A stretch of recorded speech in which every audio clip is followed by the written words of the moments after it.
Good evening, everyone. Jose J. Garcia, real estate investor, coach, and mentor. So let's Sunday coaching series tonight, 8 p.m. Every Sunday, 8 p.m. We have this coaching call. Now I'm going to cover quite a few things that we went over Saturday, which I was not able to go live at the 10 a.m. check-in mobile home investing call. Bad signal. Bottom line is I didn't realize there were still places in America that there's no reception, but apparently there's not. Could have just been today, maybe. But anyway, so I want to start with that, talking about that, and then tonight's coaching is going to be on park approvals. And again, I go back to the same what I'm dealing with, the things that I'm going through currently is a lot of things happen, and we take it as educational purposes. What can we do better next time? So that's kind of one of the things that I want to cover, and it's because we are struggling with one community who has sold 4 different times, and of course, with every new owner, there's new changes, new updates. Just they want to operate differently, which is fine. But it does cause tension in the sense of what we're trying to do.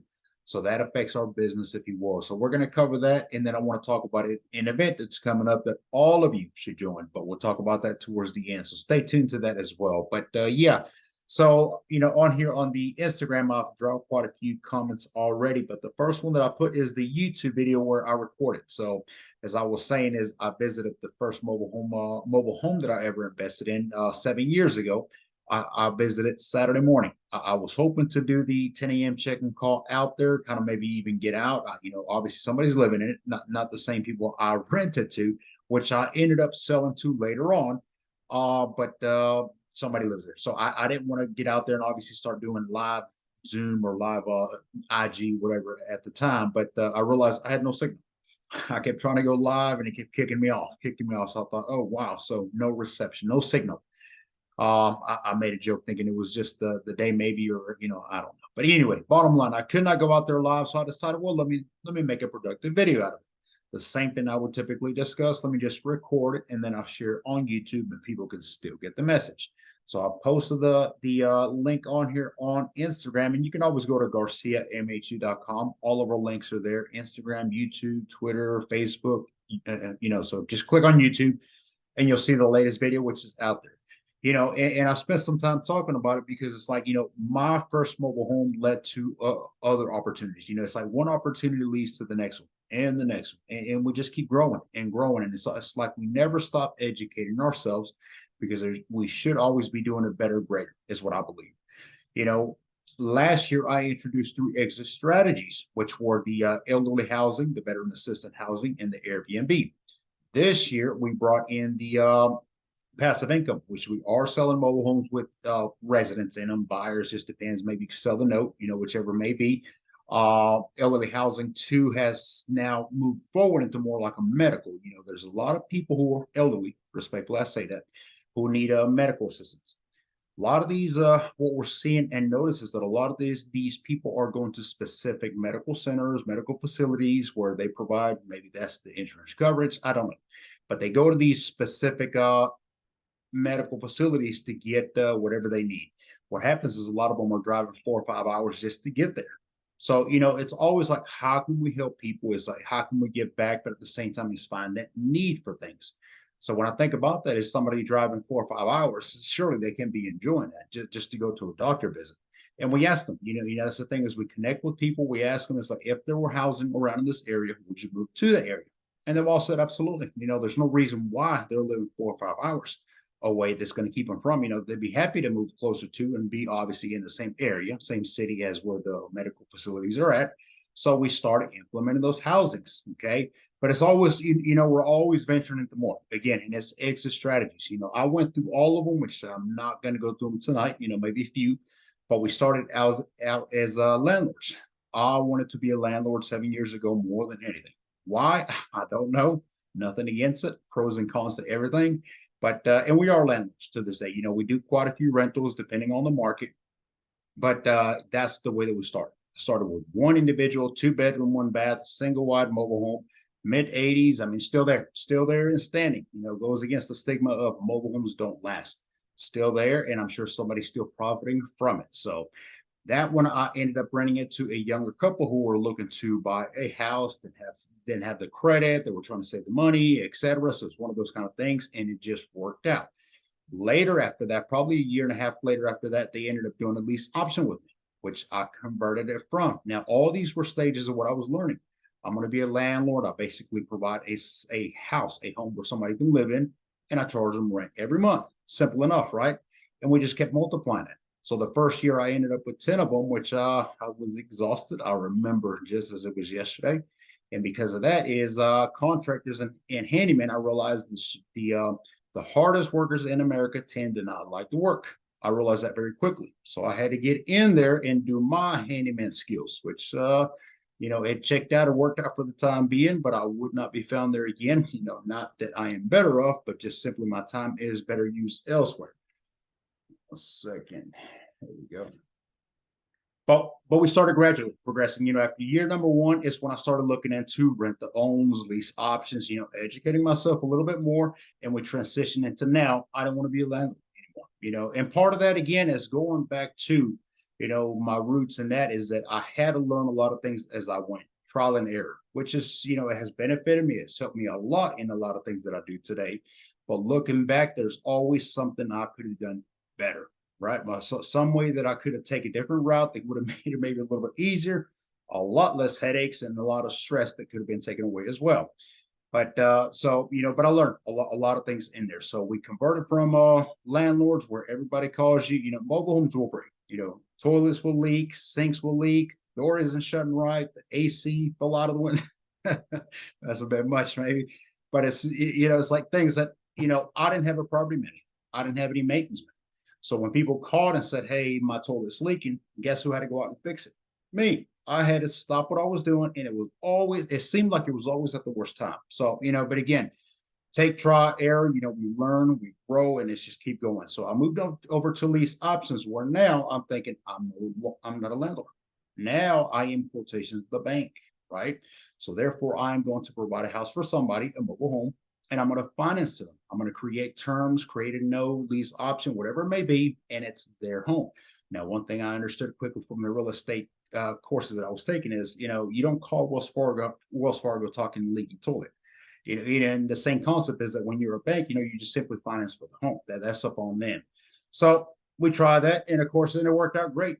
That was more opportunities for people as well because we do to this day work with low, poor, or no credit, which means that we truly are offering opportunities for somebody that otherwise would not be getting finance from a bank or a credit union, traditional lending. So we're offering that as well. But and we just scale. We just keep growing. Lease options, notes, financing. Then we got into flipping them. At one point I decided I don't want to create financing either. I want a quick, I fix it, I rehab it, I put it on the market, and I want it gone. I don't want to hear about this mobile in a positive way. And that happened, but then again, we start realizing, well, most people, mobile homes are the last of affordability housing. That's bottom line. There is no other type of housing that is for affordability housing other than mobile homes. So that being said, is when we were asking 20, 25,000, maybe even more than that, it's like we were expecting somebody to come up with 25,000 cash, right? And that's in the world of affordability housing need. That's not such a thing. So we went back to, okay, well, we got to finance, we got to get creative. So again, then we venture into more. Today we have done now Section 8, veteran assistance, like I was mentioning, elderly housing. We transport mobile homes, we wholesale them, we infill pads. We are getting now into, of course, Airbnb is there and it's still doing phenomenal, but now it's going to be more of a extended stay. I keep joking about it, extended stay by Jay. And that's basically what we're going to furnish the mobile home entirely. Everything is going to be there. You bring nothing but yourself, and you're able to reside immediately. So we're thinking and planning on things on like that as well. But again, it's just exit strategies. Keep on offering things. And one thing that we notice is a lot of these, when I say extended stay, I'm sure you've seen weekly stays, daily stays, a month stays, hotels, motels per se. There is a lot of people that can very well afford to be able to pay a monthly bill or a weekly bill, but their credit is very shot for whatever reason. It's not good credit. Maybe they have a lot of derogatory things have happened in the past. Maybe even we're seeing divorces that have taken effect, and they come to us and say, I can afford the bill, I just can't get approved to this community or this apartment or whatever it may be, so I'm having to pay more down the street. So again, we are trying to provide for need, right? We're focused on where is the necessity, okay? So that's where we come up with the concept of we're thinking one of the campers we have available now, which is a bigger, much bigger fifth wheel, we're going to convert it into an extended stay, right? We'll talk about more on that on the coachings to come. Obviously, Sunday coachings. We do have an Airbnb event coming up soon, probably mid of April. So we'll talk on that. But let me see, it's 8:11. Let me get into the topic for tonight. So one of the things we are, yes, struggling is, a lot of these communities now we've built our credibility quite strong. I think, most of them, I don't want to say they let us do whatever we want because we do abide by the rule regulations. I don't take myself as somebody special and above what the rules are. I abide them all. But what happens is a lot of times, a lot of these communities have, all of them have a background.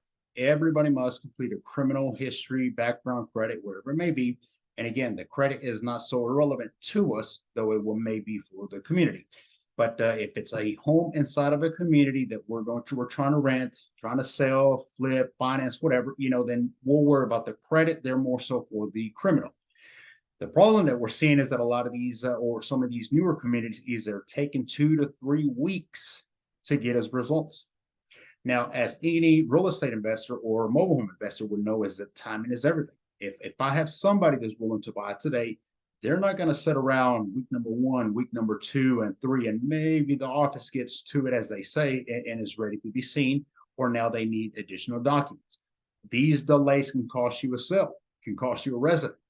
So, some of the things that we're struggling in is, they won't take I'll send them to the police department. That's typically the number one is like, go to your local police department to any resident and get us a full copy of your background, which is typically called the renter's background. I want to see every copy to it, everything they give you, and then we'll approve you or deny you based on that. These communities have their own system, so they don't really want to engage and send us a copy of wherever you get it, which I don't know why. Police department, I would think they're legit enough, but it's not. We've also used rentprep.com, which I personally love that system. It is one of the fastest systems we've ever used. I can put an application right now, 8 o'clock p.m. EST time, and by 7, 8 in the morning, I will have results. So that's very quick pace, and that's what we need. But the problem with this community, and I say one because that's really the only one, is they refuse to take police department backgrounds or rent prep backgrounds, any background you bring outside of their system. So how do you deal with something like that to avoid from losing buyers and residents, tenants, whatever you're trying to do, right? Right now, we've reached up to corporate offices, which is typically, I don't like to bypass a manager to get to another manager, to get to another manager. One of the things is you're building a long-term relationship with these people. And when you go above one of them, it typically doesn't go very well, right? Now, as they say, we are very limited as to what we can do. We got to wait on so-and-so and so-and-so, and they just kind of have the whole list. So, of course, immediately I wanted to climb that ladder. Well, let me get to the next person. Maybe let me ask them. And then the next person, and then the next person. At one point, you got to make an executive decision to decide, I don't want to burn bridges. That's not what I'm trying to do. But the bottom line is that I got to get to somebody who can answer me the questions that I need to know. Are these people approved or denied? That's all I need to know, right? Simple enough. Tell me they're denied and I'll move on to the next one. But they don't. And now they've made it even more strict. Well, yes, you are the seller of the mobile home. I know they live in our community, but really we can't give you results. We got to give the individual specifically. So now I got to be the middleman and step in and say, okay, Mr. Buyer to be, hope you become a buyer. You got to message them back and ask them because they will only give you results, yay or nay. Right? Let me see. And I'm going to go through some of these questions in a minute. So, I have not come up with a solution yet. I got one theory, one suggestion, which is I don't like it, and that's typically involving my attorney, right? I've done everything I can. There's nothing else I feel like I can do to get some type of answer. So, Charles, have at it, right? But when that happens is now you're really burning bridges. You got to think about if I was thinking of investing on 5, 10 or more mobile homes in this community, it's probably not going to happen. Is that worth your time? I'm going to let y'all answer that to me. You can send me an email, drop a comment on this video when it posts on YouTube, whatever you want. But it's, at one point, it's like, I don't want to say put your foot down, but you do have to decide on, for one is the community, the way the rules, regulations are getting so specific. And we've done this at the other communities is we sell our assets. I don't want to deal with those type of rule regulations, and nothing against the community, but when it's rules that are I consider way too picky, mobile home communities, they can be very nice, yes, but when you're telling somebody they can't have a little swing, a cooler on their porch, on their deck, nothing can be outside, I think it's a nitpicky for a different reason. And typically, what we've seen with that is that these community owners come in, buy, and try to make it a what they call prestige to resell it. That's all they're trying to do. In the meantime, however, they're being super hard on the tenants, the residents. Some of these people have been living here 20, 30 years. So now they have to continually adapt and adapt. And it's all because, a buyer may be trying to sell for a higher price. Anyway, I'll leave it alone on that. I'll talk more on this topic maybe towards the end of the week because we got a lot of calls, a lot of coachings. But again, these are real events that I'm dealing with directly. And this is where I take the chance to use it as educational purposes. Some of you out there, I know many of you have sent me emails before. It's like, hey, the community park manager won't approve a certain resident. How can I get them to approve them? That's something a little differently. Those questions came in more from a tenant that they wanted to rent to, that obviously the criminal history was pretty aggressive, felonies and that sort of thing. I don't want to get too much into that, but I can't. I would say to that, I trust the community's judgment to let me know yes or no. I do. I will question and say what denied these person if they can share those details with me, and they'll let me know. Okay, I may or may disagree with them, but again, pick your battles. Something like trying to and this specific investor was more so tired of holding on to a property. They wanted it gone. Anybody who would give them money, they were happy to hand it over to them. So obviously that wasn't the case, but all right, let me know on that. Okay, so March 11th, that is next Saturday. We are 7 days away. I'll find my mouse. Yes, next Saturday, 9 in the morning, we're going to go live. It is a 4-hour virtual event where I'm going to be talking about all these steps, all these exit strategies. The first thing I covered on the beginning of this call is the whole rentals, flips, rent to owns, lease options, Airbnbs, Section 8s, moving them, every strategy. I want to dig deep into and break down specifics. This is how I structure. I can only teach you the way I do things. Is there a better way? Teach me. Happy to learn. The way we do it works, checks out, is quick and efficient. So that's what I'm here to teach you. And those are the strategies that I want to cover because, again, we're always looking for more. What other strategy can I implement into mobile home investing that is obviously profitable, that gives back, right? Maximum returns. I always thinking that. I said that the first mobile home I ever invested in was a rental. It then turned into a lease option. That's a creative strategy one already. I don't want to sell the mobile home immediately because maybe I have too much money into it. So if I turn around and sell it, I'm barely going to break even. Plus I have to finance and wait on my money. Then I would say, well, why don't you rent it for a year, couple years? Because at the end of the couple years, you're still going to have the home. It is still yours. If you need to touch it up, rehab it, whatever, you can start over, but you get to sell it at whatever the market number is at then, right? So you're not giving it away in a sense. So that's one way to do it. Maybe do Airbnb for a while, then move over to the lease option, then sell it, flip it, move it. There's so many things that we do, which that, by the way, is all one of our second thoughts to it. This specific double wide in this community, these residents, which I've seen their background, by the way, and I don't see anything that's that question. If they don't get approved for whatever reason and they can't give me a solid reason, it's going to be, I'm going to move the mobile. I'm going to take the double wide out of that community down the street, less than 5 miles away, where I have another community. And that's one that I can, in quotations, do what I want within rules, and I can bring it in there. So, we have options. And that's the beautiful thing about mobile homes. They're mobile, they're transportable. I don't like the community. I don't like the park managers. They don't like me. We don't get along, whatever. Move it, move the home down the street, down the area, wherever it may be, right? That, profitable, that could also entail in the profits itself. If a community is steady raising their lot rents, this community went from 275 to today, less than 2 years, 425. So you see how it's scaling every 6 months. They're steady going up, steady going up. And what's happening is the market is not keeping up with those numbers. So therefore, our profits are diminishing. Now, instead of collecting $400 net to pocket, now we're down to 300.